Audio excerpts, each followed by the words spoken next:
Hi, I'm Brent Johnson, and today we're continuing our little trip through New Jersey. We have come to Westfield, New Jersey. With me is William Rehwinkel. You have invited me here to see this Austin organ at First Congregational Church. This isn't the first instrument in this room, so tell me a little bit about what came here before. Yeah, so the Cliff Notes version of the organs in this church, the first one that we got was 1891 Hook and Hastings organ.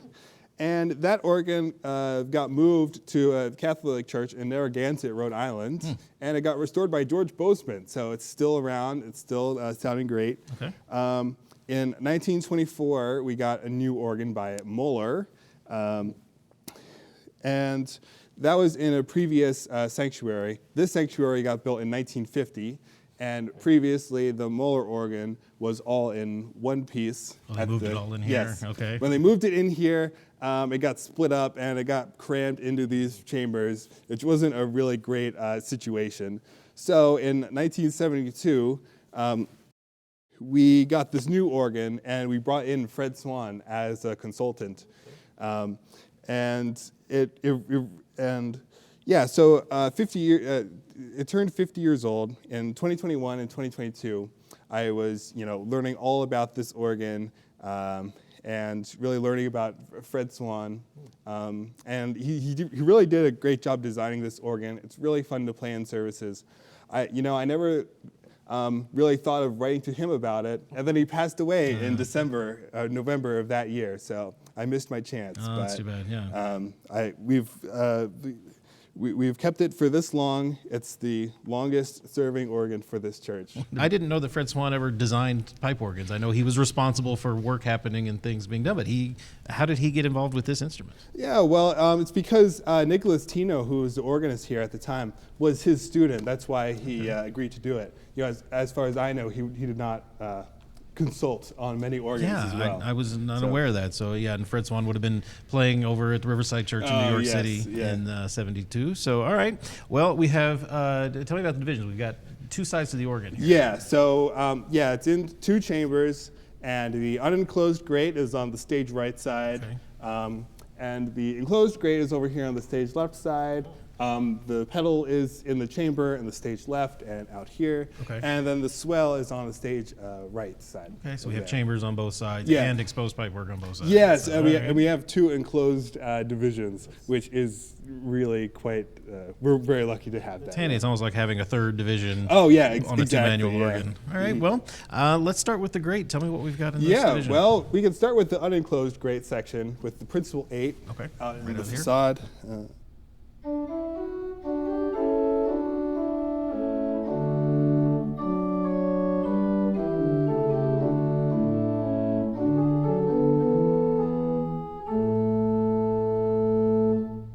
Nice clear sounds. Yeah, it's really beautiful melodic sound. All right. And we have a 4-foot.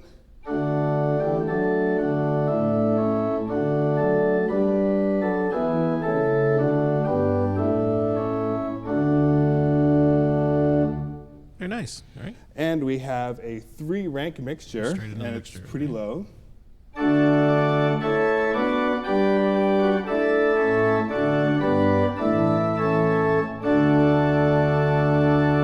Like a 2 2/3. Yeah, basically. I think it starts at 2 2/3 and then breaks back, so it's even lower. So excellent. That's really lovely. And then we have a quintatin, maybe that's how it's pronounced, 16-foot, which is actually on this side, funnily enough.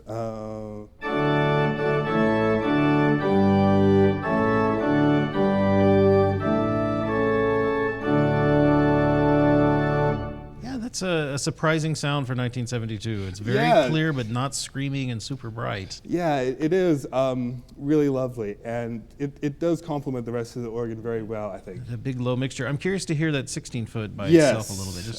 Yes.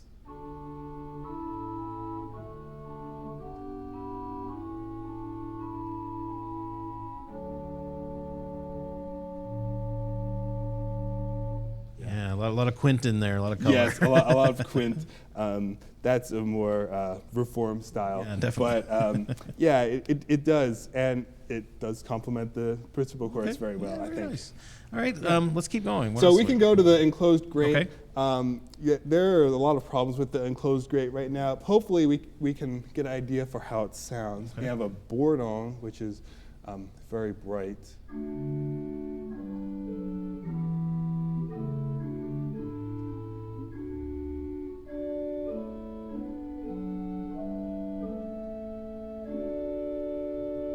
Yeah, nice sound. Nice clear sound. All right.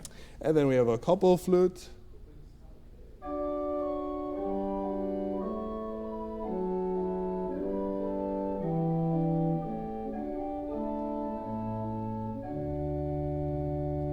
Yeah. Lovely. How does that sound when you close the shades down? Oh, yes.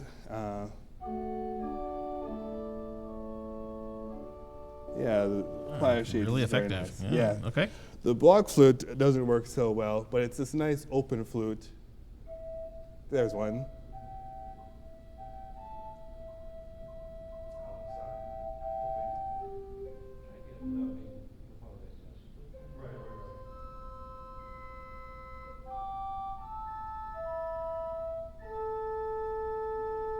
A few little skips here and there, but that's, you can hear get that idea. Yes, and the Larigo too is also this open flute.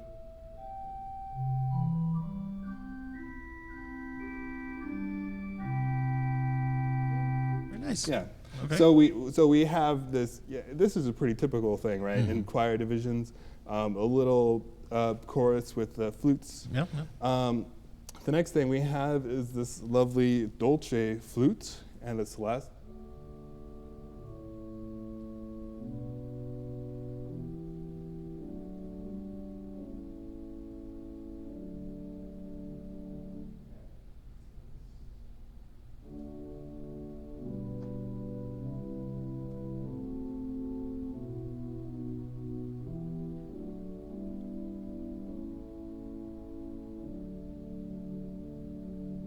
It's lovely. How soft does that get when you close it down?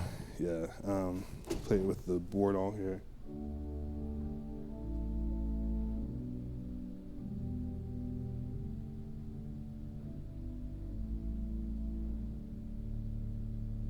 Isn't that nice? How nice to have that in the grate down there. Yes. Yeah, All right. it's very nice. And then we have a reed. And then we have two reeds actually, Oh, which is so right. nice. We have the English horn, and yes, let me find a few notes that work here. With the tremolo, it's so nice.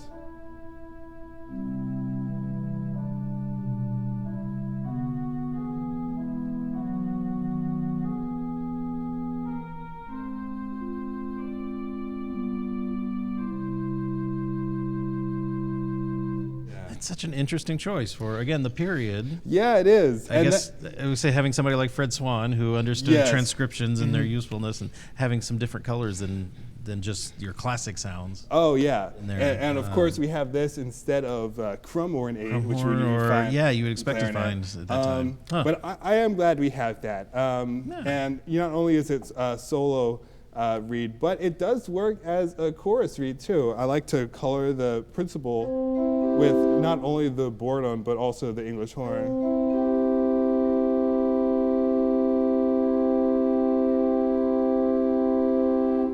It's just so lovely. Adds a little bit of edge to it. Nice. Yeah, especially for playing church music. It's very nice. Lovely. And we have a trumpet 8-foot, which is in the enclosed division, which is very nice for coloring the sound.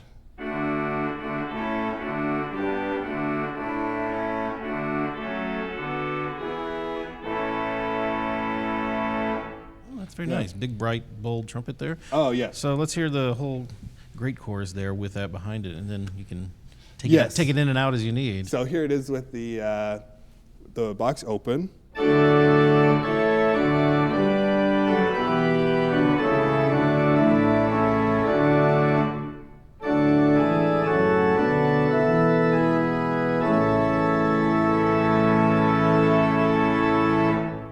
That sounds more like what I would expect a 1972 chorus to sound like, but Oh, all that yes. brightness is coming from the reed because the mixtures are just not screamy. They're nice and low and mild. So Yeah, it is a really lovely thing, and as we get to more of the organ, there is that reed-heavy construction. Okay. Interesting. I think that was a Fred Swann design decision. Interesting.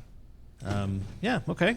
So that's everything in the great side. Let's talk about the swell division then. Yeah, so the swell is this lovely thing. with 8 foots, we have the string and closed flute 8 foots. I can start with the roar flute.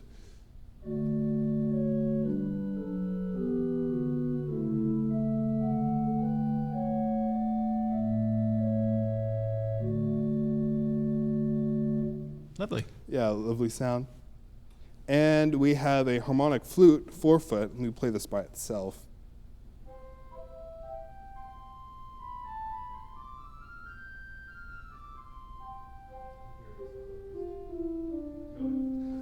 Full length open, Okay. but not harmonic, sorry. The 8 and the 4 foot is very lovely.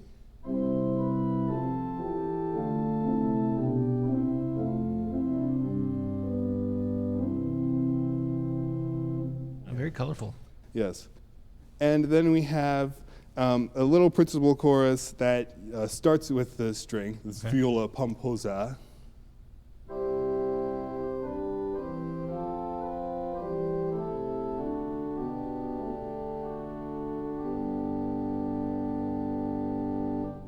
Lovely. There's a little bit of a hybrid between a principal and a string. And then we have viola celeste.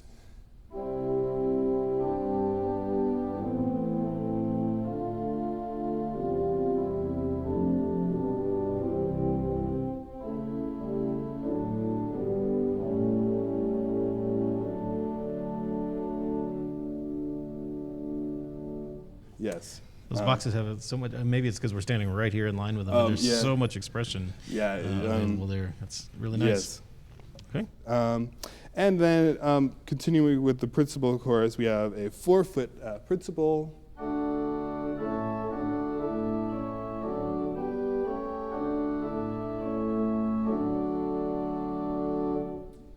And we have 2 foot octave.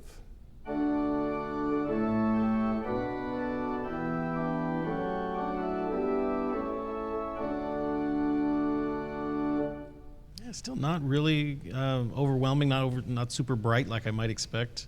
Yeah, it all blends together really well, which is so nice. And then we have a 2-rank mixture in the swell.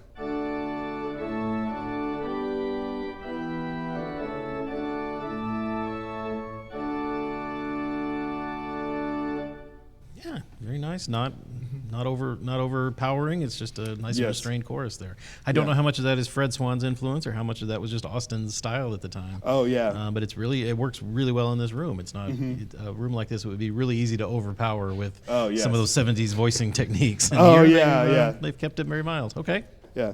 So and then a few of the other things we have sesquialtera, and I like to use the principal with it.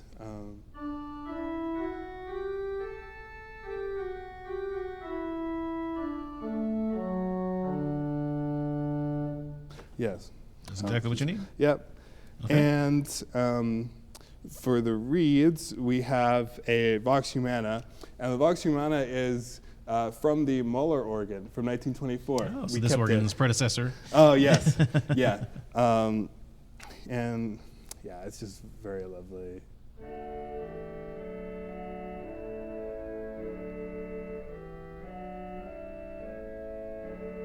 And let me use it with the flute and the tremulant.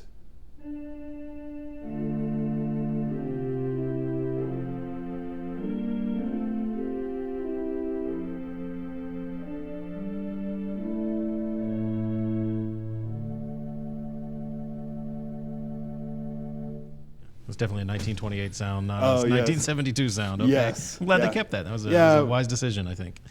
Yeah, it is a very nice touch. I'll play the trumpet next. This is a French-style trumpet.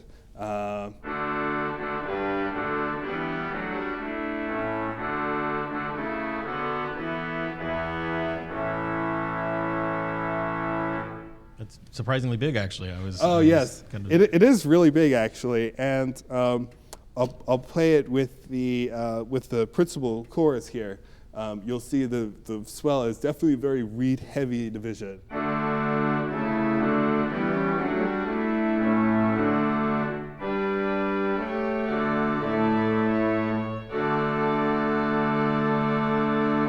I'm curious, just for choruses, how does that compare with the great? Oh, yes. Playing again. So here's a swell. Great.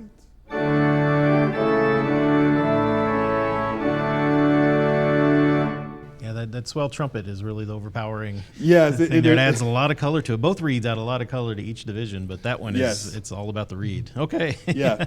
And we have one more stop, which is everybody's favorite stop, the Vorschau.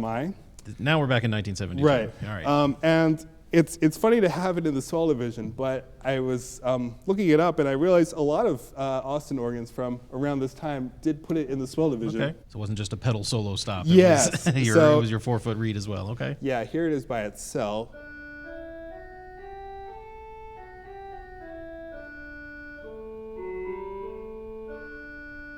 Yeah, that's a little bit more typical 1970s sound, I think.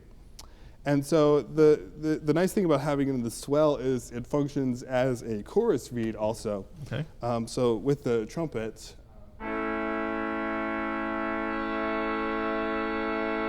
it sounds just a little bit different. Yeah, than, I'm surprised it stands up to that 8-foot trumpet that well, considering how Yeah. thin it is down at the bottom, but in the middle it has enough brightness to stick out. Yeah, Let's hear this together. yes.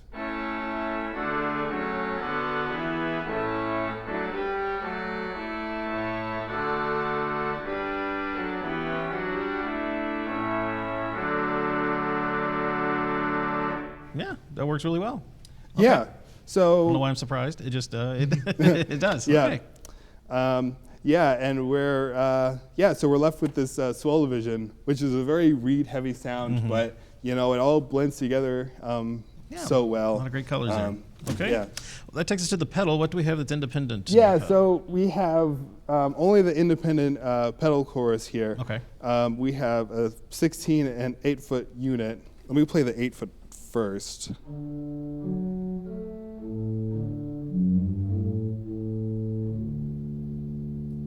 Right above our heads here. Yeah, Okay. it is right above our head in the chamber there. And then we have a 12-note extension for the contrabass, which is full length.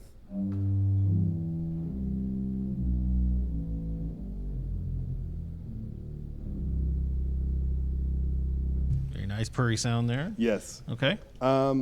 And it goes up to 4-foot, which is all independent, and it's in the exposed division up here.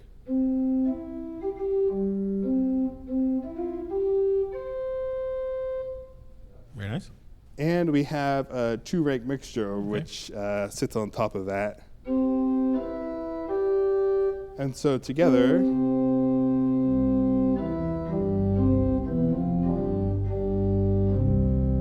we have a Yeah, very nice.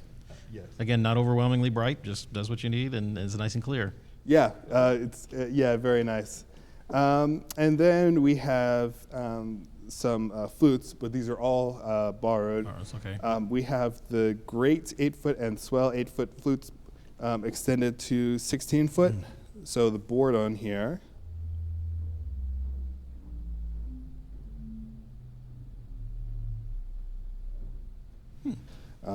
And the swell roar flute extension.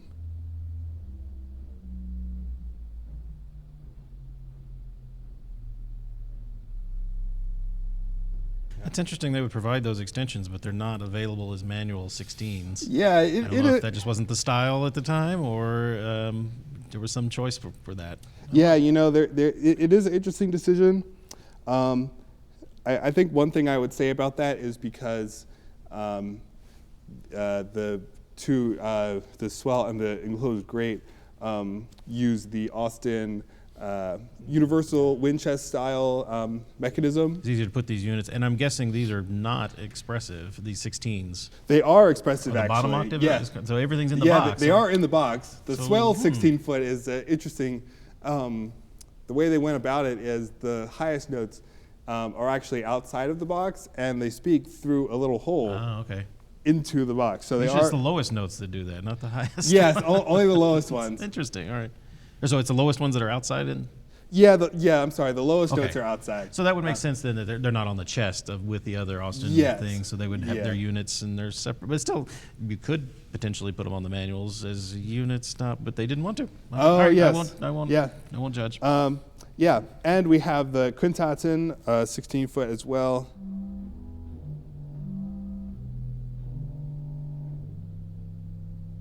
Okay. Yeah. So all of those together, we do get a pretty nice flute-based 16-foot pitch.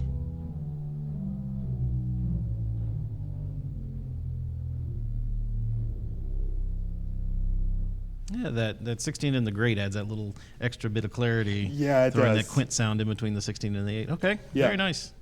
Yeah, and that's the flutes. We have a Posaune 16 Nice.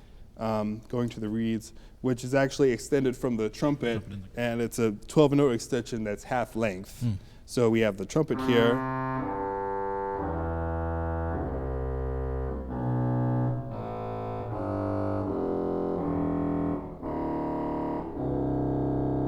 Okay, that works. Voiced pretty well to blend in. And then a full complement of couplers. Oh, yes. For everything that you might need. Yeah, we do. What did the switches do on the manuals? Are those Oh, combos yes. or- I love these. It's the pedal stops 2 pistons. all right, So okay. it's the British style. When you hit the great pistons, The it changes come-ons, yeah, the pedal okay. as well. Yeah, those are handy. Again, yeah, holdover from an earlier style Oh, yes. of instrument. Yeah. But all right, all very useful. It sounds great in the room. That's one thing I'm just stunned by is how well it's voiced. It's not overly bright as Yes. so many of these 70s organs are. And again, I don't know how much of that was just Austin style. Maybe they were a little more restrained than other builders. I've heard people suggest that. So, Yeah. or it was just a really good ear that was here when the instrument went in. So, Yeah. it looks like it's a lot of fun to play. So I'd love to hear some of it.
We access the first chamber by going through this door, and we find a little access closet. This is actually the organ chamber itself. It goes from floor to ceiling. We start by walking over to the far side, where against the expression box we find the pedal contrabass.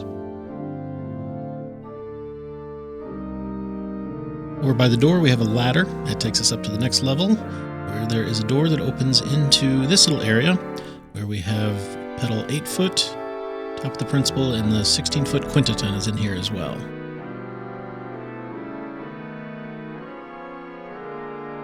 Also our cymbal stern. That's right by a door that takes us into the enclosed grate division. We step in and see our English horn and trumpet right here in the front.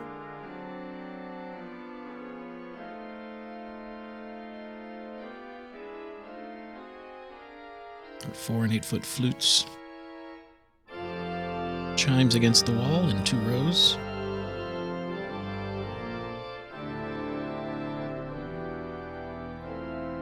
And then our 16-foot reed and borden, which are back here, all inside the box.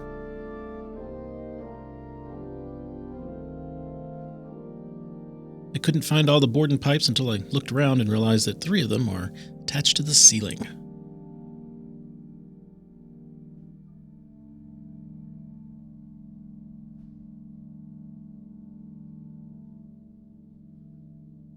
To get into the swell chamber, we go across to the other side where there's a similar hallway and a similar little closet, although this one is much smaller. It just has a ladder going straight up. And at the top, we find a strange doll in the chamber. Apparently the music director likes to hide it in various places in the organ. It's an Austin regulator there, sideways on the side of the expression box. The door opens and we are inside the swell. Our war shalmai and trumpet are right here. We have the mixtures, 2-foot, the upper work, principal, our 4-foot flute, our strings, and our principal closer to the expression shades.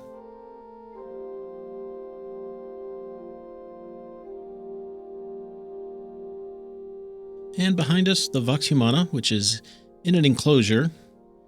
Definitely a Vox in a box, although the bottom panel has been removed to let a little bit more sound out.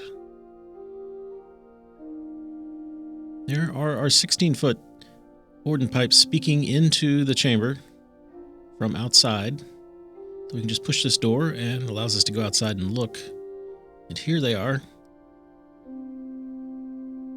as well as some of the great pipes out here, unenclosed. But these pipes are tubed off of the main chest there. We go back in, we go through the swell, and that takes us back out of the organ.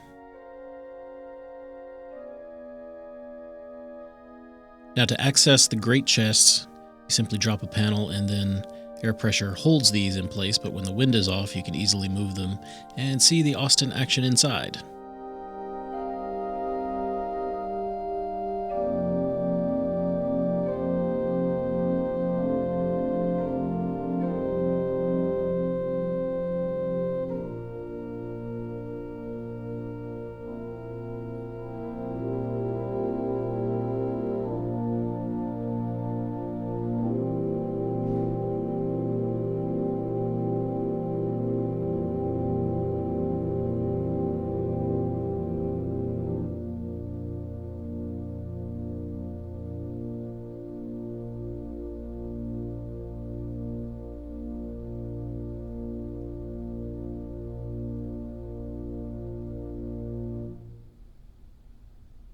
Will, thank you so much for inviting us here and showing off this 1972 Austin. It's really great to hear something.